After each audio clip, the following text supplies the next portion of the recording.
shall be considering considerando esta mañana las surprises sorpresas del of the Espíritu. Y Spirit. comenzamos aquí en este versículo 12 del capítulo 1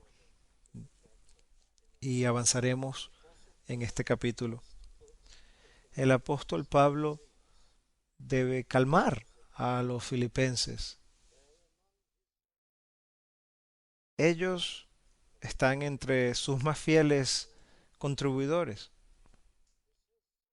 Él lo dice aquí en esta carta. Ellos están cercanos a él, ellos han contribuido y apoyado, le han ayudado. han- ha habido oportunidades en las cuales hubo dificultades, pero aún eso ha sido compensado por ellos. Y ellos están también con él apoyándole en oración. Pero ahora el apóstol está en la cárcel, ha estado en prisión por los últimos 4 años, 2 años en Cesarea y ahora 2 años en Roma. Y él escribe esta, que es una de las cartas desde la prisión, y él minimiza sus incomodidades y los problemas que le aquejan. Él está encadenado a un soldado romano.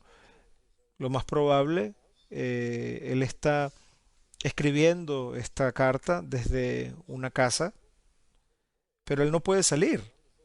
Eh, Él puede recibir visitas, pero no puede salir. De alguna manera es una protección para él. Está protegido de los enemigos, él puede escribir, recibir visitas, eh, y lo que él hizo por la población judía en Roma, aunque él estaba en prisión, él pudo hacerlo. Y él habló con ellos y el efecto que esta obra tuvo, no solo para ellos, pero también para los gentiles. Y él quiere que la iglesia en Filipas sepa esto. Él no quiere que los filipenses se desanimen pensando, oh, ¿por qué el apóstol Pablo está en prisión? ¿Por qué no puede continuar la obra? ¿Por qué no puede continuar sus viajes? ¿Por qué la voz del apóstol está callada? Por eso el apóstol Pablo busca calmarlos a ellos. Y pareciera que el apóstol Pablo está esperando ser ejecutado. Eso es parte de la idea que da esta carta. Pero regresamos aquí al versículo 12 y leemos, quiero que sepáis, hermanos, que las cosas que me han sucedido han redundado más bien para el progreso del Evangelio. Ellos deben saber esto. Y él luego explica de qué manera han sido para el progreso. Y él dice, de tal manera que mis prisiones se han hecho patentes en Cristo, en todo el pretorio y a todos los demás. El pretorio es el- la guarnición o el palacio del César y a todos los demás. Es famoso en Roma, es conocido que su prisión es injusta, que él ha sido acusado por judíos de un modo injusto y que él está sin libertad de de un modo injusto. Se han hecho patentes mis prisiones, se han hecho claras, todos los detalles son conocidos. La ciudad de Roma conoce estas cosas, quizá también el César también.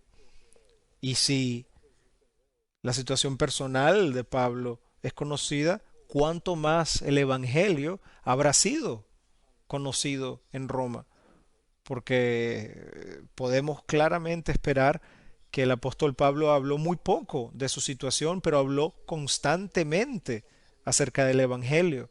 Algunos dicen que él hablaba 2 veces al día o 4 veces al día. 4 veces se cambiaba el soldado. eh, y cada uno de estos soldados oiría cuando él oraba, cuando él hablaba con otros, cuando él daba testimonio. Y esto tuvo un gran efecto sobre la guardia pretoriana, la guardia imperial del César, allí en su guarnición principal. Y en toda esa área, el testimonio de Pablo fue dado a conocer. Esto es notable. El apóstol Pablo dice a la iglesia en Filipas: quiero que sepáis que todas estas cosas han sido para bien. Todo el mundo conoce del Evangelio. Todo el mundo ha oído lo que queremos decir, en qué consiste el Evangelio, incluyendo algunos soldados, y algunos de entre ellos han venido a Cristo y se han unido a la congregación. Y estas cosas son maravillosas, lo que ha pasado. Y incluso el emperador oyó de estas cosas. Y había también entre ellos esclavos y funcionarios que fueron influenciados por el Evangelio. Por eso dice que mis prisiones se han hecho patentes en Cristo en todo el pretorio y a todos los demás, es decir, a toda la ciudad. Y esto tuvo un efecto sobre los cristianos en Roma, porque había una iglesia ya, quizá varias iglesias, varias congregaciones, y la obra del apóstol Pablo, bueno, yo voy a usar una ilustración que se ha usado por muchos siglos por predicadores en el pasado. El apóstol Pablo era como la fuerza de vanguardia de un ejército que avanza primero y llega a un área. No solo durante sus viajes apostólicos, sino también como una vanguardia de aliento, una vanguardia de ejemplo que llega aún hasta nosotros. Y aún en nuestros días hay gente que van y preparan el camino, abren el camino, porque el enemigo eh, pone barreras y hace todo lo que sea posible para desanimar cualquier entrada de un visitante extranjero. Entonces podemos usar esta ilustración de una fuerza de vanguardia que va y limpia los caminos, repara los puentes, quita los obstáculos que los enemigos han puesto para que no entre el ejército. Bueno, cuando Pablo llega a Roma, las congregaciones allí estaban secretas, eh, estaban en la clandestinidad, quizá como algunas iglesias tienen que reunirse en algunos países. Y había miedo allí en Roma, había miedo entre las congregaciones de que quizá serían arrestados, de que sus reuniones serían interrumpidas. También había pesimismo con respecto a la población de Roma, de que los romanos no irían. Oh, si vamos a hablar abiertamente, nadie nos va a prestar atención, van a estar en contra de nosotros. Pero el apóstol va a Roma como un prisionero, bajo guardia. Y aquí la primera sorpresa del Espíritu. Notemos, ¿qué pasa? Notemos cómo es usado Pablo. Él está bajo cadenas, no tiene libertad, pero parece que eso se relajó un poco en el año aproximadamente 60 o 62 cuando esta carta fue escrita. Y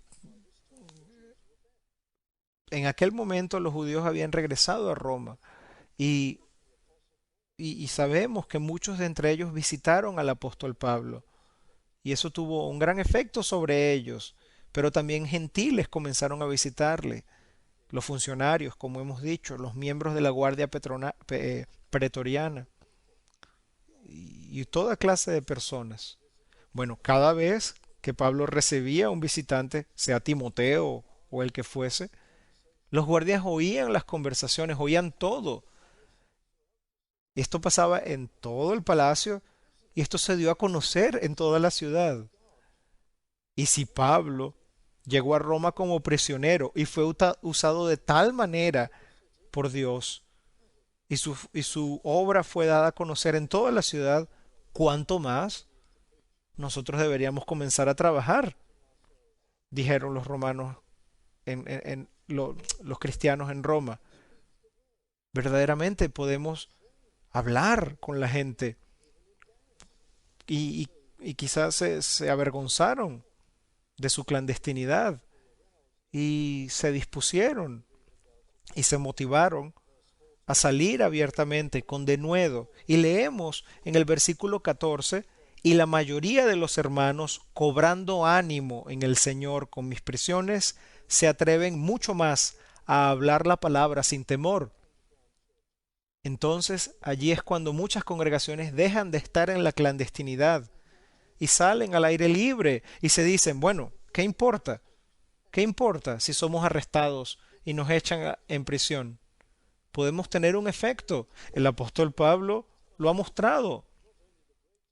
Vean, el apóstol Pablo no solo fue el más grande evangelista, sino también la fuerza de vanguardia, aquel que abre el camino para que el ejército pueda entrar. Y ese ejemplo nos llega a nosotros y es útil para nosotros muchos siglos después.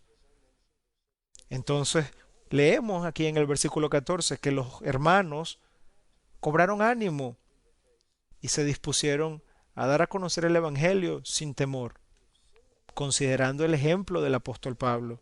Si tanto bien puede venir de una derrota tan grande, el apóstol está en la cárcel, ya lleva 4 años. Esa era la amenaza, que estaría en prisión y que ya no podría hacer su obra de evangelismo. Si tanto bien ha salido de la prisión del apóstol, cuánto más nosotros podemos avanzar y dar a conocer el evangelio. Y el apóstol estaba ya viejo, cansado, de una enfermedad seria que no tenemos suficiente información para identificar, pero esa enfermedad lo consumía. Y si el apóstol podía, a pesar de eso, trabajar y dar a conocer el Evangelio, cuanto más los cristianos, los hermanos allí en Roma. Y por eso el apóstol Pablo les escribe a los filipenses y les dicen, ven el propósito de Dios aquí, no solo para facilitar que demos a conocer el Evangelio, sino que en Roma, en la capital del imperio, la palabra de Dios se está dando a conocer como nunca antes. Esa es entonces una de las sorpresas del Espíritu. El Espíritu Santo usa nuestras dificultades, aún nuestras pruebas, nuestros problemas. Por eso debemos responder espiritualmente a toda provocación, a todo insulto, a todo dolor, a toda pena. Por eso debemos responder en oración, con la actitud correcta, sin ser hostiles, porque el Espíritu Santo con frecuencia usa nuestras dificultades, nuestros dolores para traer gloria a Jesucristo. Y esta es una gran lección de estos versículos. Avancemos un poco, bueno, al versículo 15, pero antes de eso, mencionemos algunos de los privilegios que tenemos nosotros como iglesia ante los ojos de Dios. Tenemos una nueva escuela dominical que está, que está comenzando el día de hoy en el área de Brixton. Y la primera clase va a ser hoy día.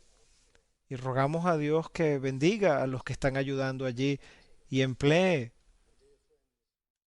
esa obra con gran poder. Y a medida que esa escuela dominical abre y muchos adolescentes y niños vienen aquí y a otras escuelas dominicales, tenemos un gran privilegio. No solamente estamos alcanzando a la nueva generación y tenemos más de 1000 niños en el registro y con una asistencia de alrededor de 700 niños que atienden regularmente, que Dios mediante esto aumentará. Pero no solamente predicamos el Evangelio regularmente a estos corazones, pero también le damos una brújula moral a estos niños, que es una bendición que falta mucho en estos tiempos. Pero también tenemos el privilegio de ser aliento para otras iglesias que han dejado que cierren sus escuelas dominicales o que apenas tienen una obra pequeña. Y otras iglesias cobran aliento, cobran ánimo y se motivan a regresar a un ministerio completo. Y esto fue lo que hizo el apóstol Pablo. Y su postura hizo que la iglesia de Roma se despertara, se levantara. Así que nosotros podemos hacer una obra doble. Hacemos la obra de la escuela dominical, pero también damos ánimo a otros para que ellos retomen o comiencen la obra de la escuela dominical y prediquen el Evangelio. Y también podemos motivar a retomar las reuniones de oración, a predicar el Evangelio, a mantener al mundo fuera de la iglesia. Y esto es lo que buscamos hacer. Oh, hay tantas sorpresas. Ustedes de seguro han oído.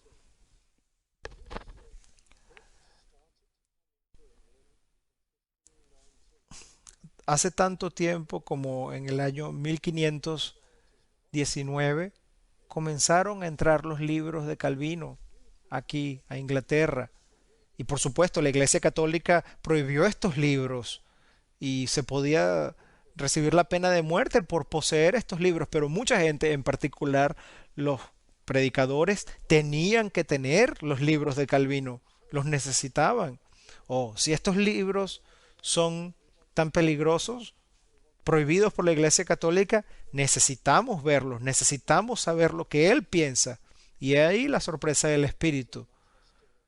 El hecho de que hubo tanta hostilidad contra la enseñanza de reforma de Calvino motivó a mucha gente a buscar los libros y comenzó la reforma, comenzó a entenderse que la justificación es solo por la fe y mucha gente se volcó a las traducciones de la Biblia. La traducción de la Biblia de Tyndale llegó poco después y los predicadores eh, eh, comenzaron a ser perseguidos de sitio a otro, pero el Espíritu obra entre la gente y hubo mucha gente que tuvo este deseo de tener la Biblia en su propia lengua y muchos fueron convertidos. Y luego avanzamos un poco y consideramos a los mártires ingleses. 16 de octubre de 1555 en Oxford, Hugh Latimer fue quemado en la hoguera y luego Cranmer fue ejecutado en la hoguera. Estos dos reformadores que eran líderes, ejecutados, muertos. Oh, pero los corazones de la población comenzaron a tener rechazo ante esto y comenzaron a moverse por el modo en que esto había sido hecho. Y su testimonio avanzó por todas partes en este lugar. Y el corazón del público cambió y hubo un deseo, una sed por las doctrinas de la gracia.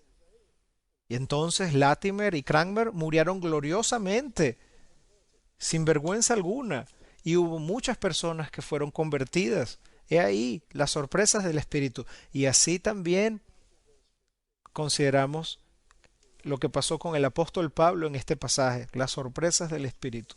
Ahora sí, avanzamos al versículo 15 y leemos: algunos, a la verdad, predican a Cristo por envidia y contienda, pero otros de buena voluntad. Los unos anuncian a Cristo por contención, no sinceramente, pensando añadir aflicción a mis prisiones, pero los otros por amor, sabiendo que estoy puesto para la defensa del Evangelio. Habían predicadores en otras iglesias o congregaciones que decían sana doctrina. Ellos no eran judaizantes, eh, porque, porque él dice, predican a Cristo. Estos predicadores eran de buena doctrina, pero la tragedia es que ellos hacían su trabajo con la actitud completamente equivocada. Ellos predicaban con envidia y con contienda. Es la actitud, una actitud equivocada.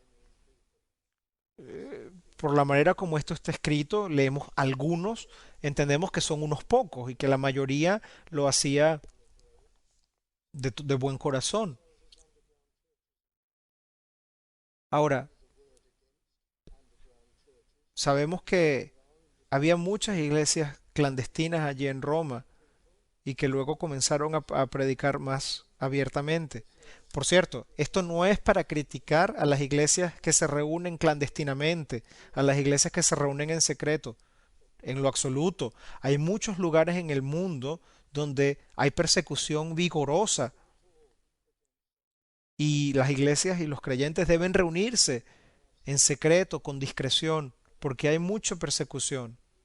No estoy criticando en lo absoluto a ninguna iglesia clandestina y también no quiero aplicar este pasaje al caso de ellos, sino que en el caso de Roma no era necesario, no fue necesario el esconderse, no fue necesario. Ahora, algunos de entre los predicadores en Roma tenían un problema. Ellos predicaban para recibir la alabanza, para tener el reconocimiento. Les gustaba el tener el reconocimiento de la gente. No les gustó que el apóstol Pablo viniese a Roma. No les gustó que el apóstol fuese tan famoso en la ciudad, aunque él estaba en prisión. A ellos no les gustó que Dios dijera de alguna manera, qué hombre tan maravilloso es este apóstol Pablo, que aún desde la cárcel puede trabajar tanto. En vez de haber dicho, oh, nos gozamos de que el apóstol Pablo nos ha despertado, que nos ha motivado a abrir el testimonio de nuevo, que nos ha motivado a salir y a buscar a la gente. Pero hubo algunos que tuvieron resentimiento ante esto y dijeron, oh, ahora la gente va y está hablando de Pablo. La gente va y menciona mucho a este apóstol. Y entonces hubo algunos que comenzaron a predicar el Evangelio, pero lo comenzaron a predicar con la actitud equivocada. Lo comenzaron a predicar para hacerle competencia, como si fuera a Pablo. Lo comenzaron a hacer con una actitud equivocada para preocuparse de sí mismos. Ahora, esto pasa el día de hoy también. Estamos hablando de gente de sana doctrina, de gente que, que, que predica la palabra de Dios y sin embargo sus motivos son el buscar reconocimiento, el buscar fama y este es un motivo que no está, este es un motivo que, que es una tragedia. Ahora, veamos el texto. El apóstol Pablo no condena que ellos prediquen. No, él los deja en las manos de Dios. Él dice en el versículo 18 que de todas maneras Cristo es anunciado. Entonces él lo pone en las manos de Dios. Ahora, aún ellos, entre estos pastores, ellos que estaban predicando por sí mismos, que estaban preocupados de su fama, podemos decir que ellos no recibieron la unción del Espíritu. Sí, ellos dijeron, ellos transmitieron la doctrina correcta, pero sin la unción del Espíritu. Y eso es lo que necesitamos, la unción del Espíritu en nuestro púlpito, en las escuelas dominicales, para que todo lo que hagamos sea bendecido por Dios. Necesitamos mantenernos alejados de un espíritu que busca lo suyo. Nunca, nunca actúes para promoverte a ti mismo. Nunca, nunca actúes para engrandecerte a ti mismo como predicador. Y ya he visto mucho esto, a predicadores que están haciendo una escena. Y no estoy hablando de usar humor limitadamente, no. Estoy hablando de que hay predicadores cuya intención parece ser obtener fama, obtener reconocimiento de otros, buscar el centro. Y esto no debe ser. No, predica por Cristo, busca a Cristo, busca a almas y busca siempre desviar toda alabanza y todo reconocimiento hacia Cristo. Si recibes la alabanza de alguien y te comienzas a sentir contento por esto, recuérdate a ti mismo de todos tus pecados y todas tus fallas para que calmes esto que surge en ti y más bien desvía esa alabanza hacia Cristo. Porque esto es triste. Estos predicadores que predicaban a Cristo en Roma solo por causa de lo que los demás pensaban de ellos. Leemos de nuevo el versículo 17. Pero los otros, por amor, sabiendo que estoy puesto para la defensa del Evangelio. O también el versículo 15 al final dice, pero otros de buena voluntad, aquellos que están satisfechos, porque es el modo correcto de predicar. Quieren alimentar a las almas con las cuales hablan. Que el Evangelio sea predicado, el Evangelio del amor, el amor por Cristo, el amor por las almas, el amor por el Evangelio, en este caso el amor por el apóstol Pablo. Y luego en la segunda parte del versículo 17, sabiendo que estoy puesto para la defensa del Evangelio. Es una palabra hermosa, la que traducimos aquí, puesto. En el griego significa yo estoy extendido, como extendido en el suelo, completamente extendido. Y el significado de la palabra en griego es que él está enteramente dedicado a esta obra de predicar el Evangelio. Y la traducción es soy puesto. Es una buena traducción, pero en el original es muy claro. Yo estoy extendido por el Evangelio. Y la gente reconoció esto. Y, y por ello cobran ánimo y siguen el ejemplo del apóstol Pablo. Y ahora que nos acercamos a la conclusión, quisiera ir al versículo 19, porque dice, porque sé que por vuestra oración y la suministración del Espíritu de Jesucristo, esto resultará en mi liberación. ¿Y a qué se refiere el apóstol aquí? Porque sé que vuestra oración y la suministración del Espíritu de Jesucristo. ¿Qué es la suministración del Espíritu de Jesucristo? Es la predicación del Evangelio. Pero vean que Pablo dice, por vuestra oración, por vuestra oración. Y dice que esto resultará en mi liberación. Liberación, pero Pablo ya es salvo varios años.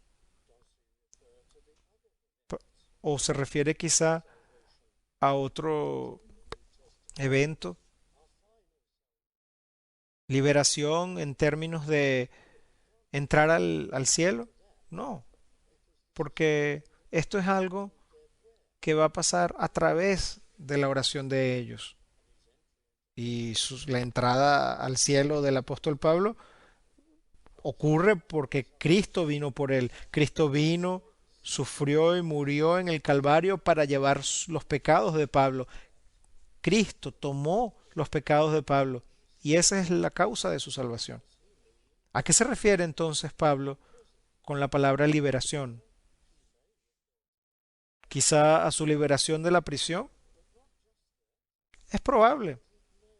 Ahora, El apóstol Pablo no sabía si él sería librado de la prisión, porque más adelante él dice que tiene un deseo de estar con Cristo y también tiene un deseo de permanecer. Depende de la voluntad de Dios y él no va a decir.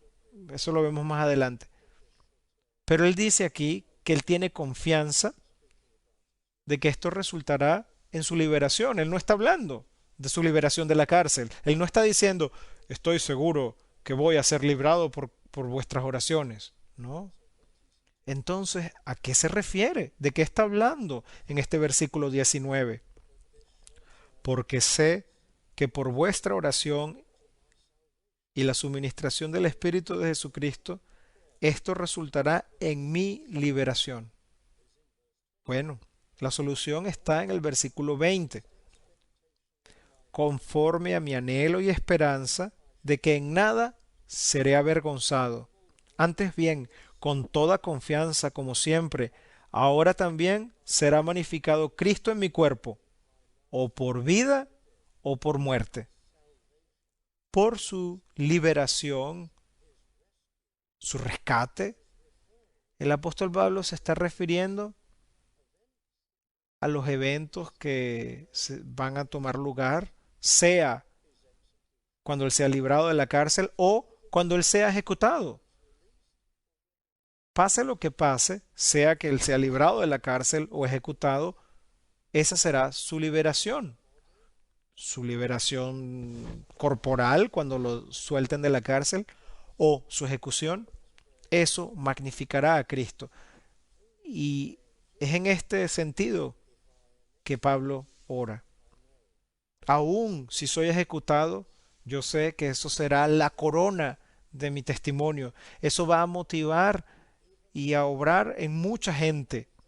Aún más gente dirá, ¿por qué hicieron esto con este hombre? ¿Qué hizo él?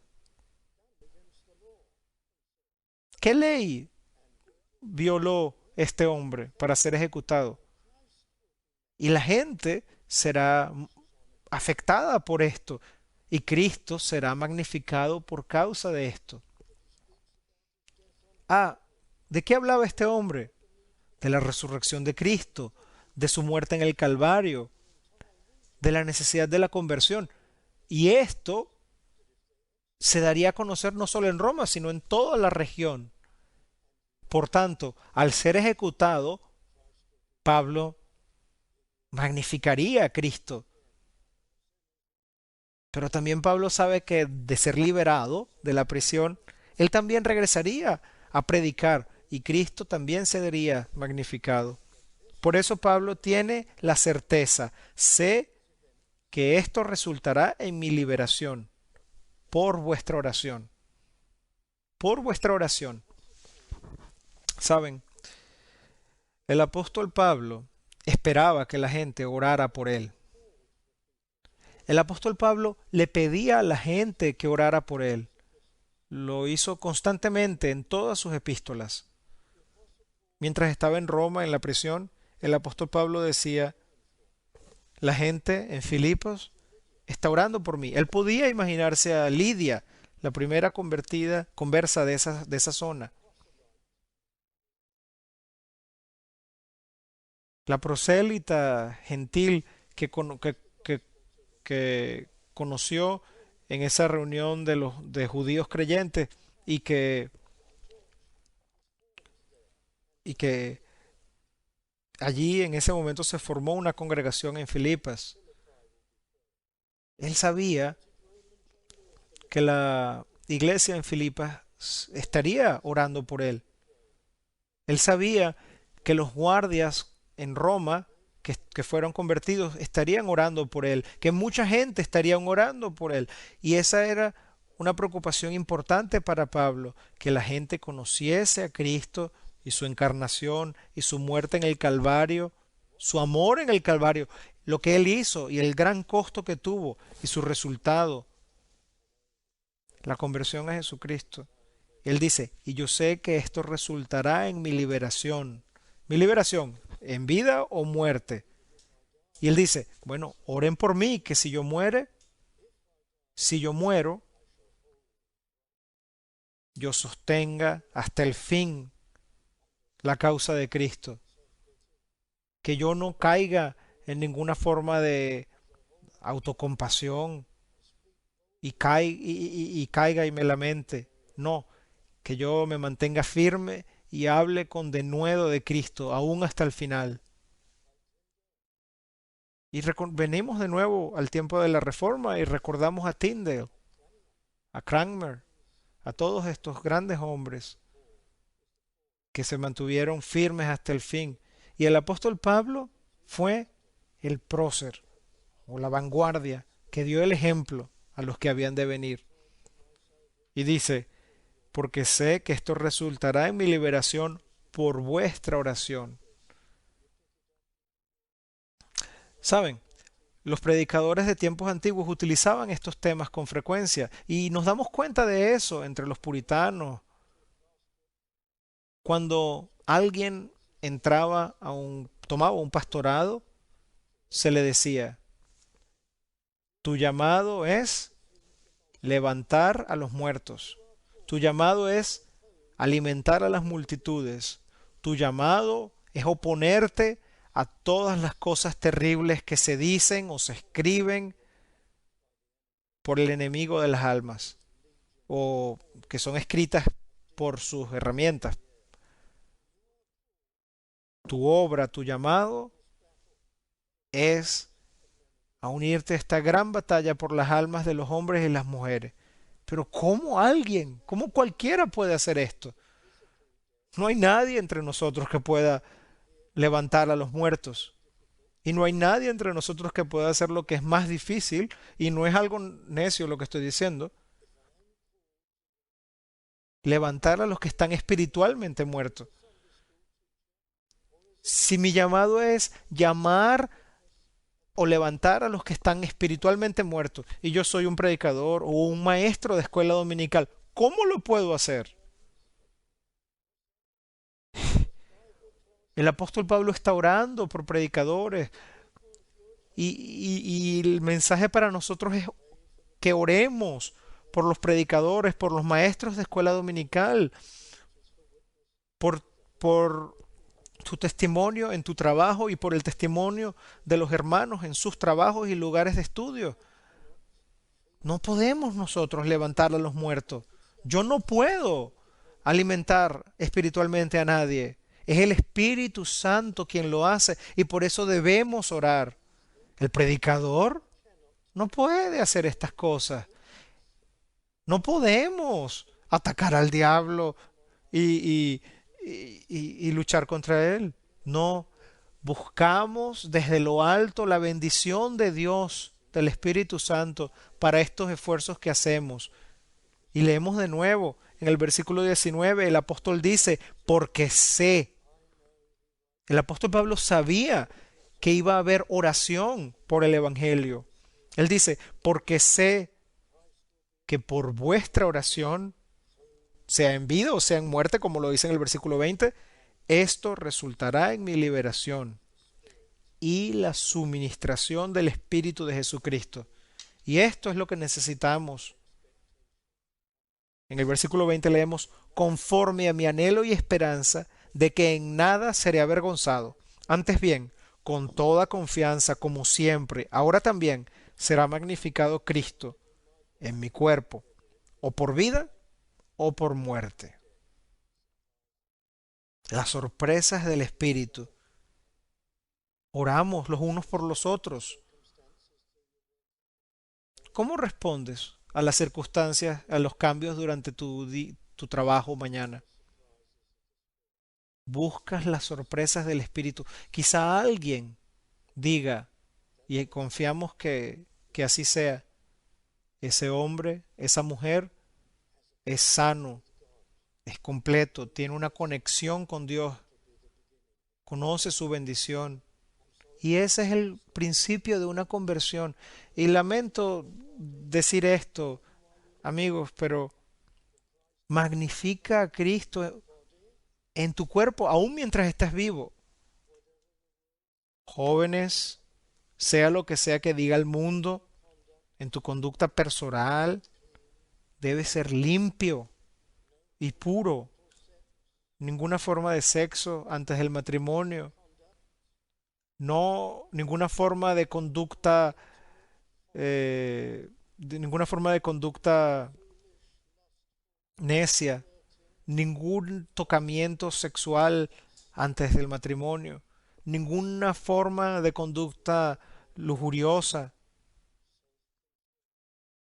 ninguna forma de